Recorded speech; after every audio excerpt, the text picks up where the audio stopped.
మాజీ మంత్రి YCP senior నేత సిదిరి అప్పలరాజును పోలీసులు అరెస్ట్ చేశారు. నిన్న రాత్రి శ్రీకాకుళం జిల్లా కాశీబుగ్గ పోలీసులు ఆయన్ను అదుపులోకి తీసుకున్నారు. ఒక అమాయకుడి ప్రాణం తీసిన రోడ్డు ప్రమాదం కేసులో సాక్ష్యాధారాలను తారుమారు చేయడం, అసలు నిందితుడైన తన కుమారుణ్ణి తప్పించేందుకు కుట్ర పన్నడం, పోలీసులను తప్పుదోవ పట్టించడం, తన అనుచరుని కేసులో చేర్చేలా నాటకానికి తెరతీసిన వ్యవహారంలో సిదిరి అప్పలరాజుపై కేసు నమోదైంది. ఈ కేసులో ముందస్తు బెయిల్ కోసం ఆయన సోంపేట కోర్టులో దాఖలు చేసిన పిటిషన్లు వరుసగా వాయిదా పడుతూ ఉండడం, పోలీసుల దర్యాప్తు ముమ్మరం కావడంతో నాటకీయ పరిణామాల మధ్య అరెస్ట్ అయ్యారు. నేడు మెజిస్ట్రేట్ ముందు అప్పలరాజును హాజరుపరిచే అవకాశం ఉంది.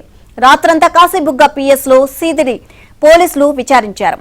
ఇక పలాస, కాశీబుగ్గ పట్టణాల్లో 144 సెక్షన్ అమల్లో ఉంది.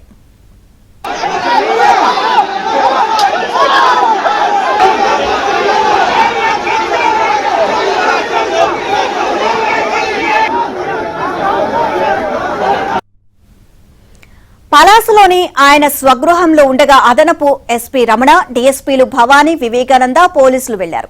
నిన్న రాత్రి అదుపులోకి తీసుకుని కాశీబుగ్గ పోలీస్ స్టేషన్ కు తరలించారు.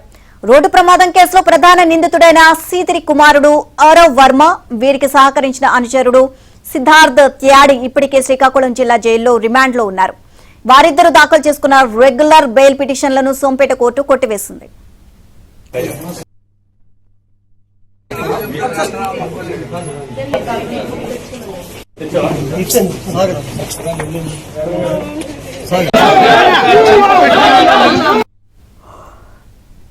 అప్పలరాజును పోలీసులు అదుపులోకి తీసుకున్నాక ఆయన సతీమణి, రెండో కుమారుడితో పాటు టెక్కలి వైసీపీ నేత పేరాడ తిలక్ అనుచరులు కాశీబుగ్గ స్టేషన్ వద్దకు వచ్చారు.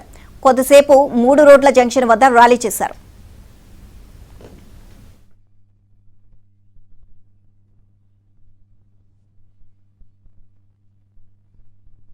Bye.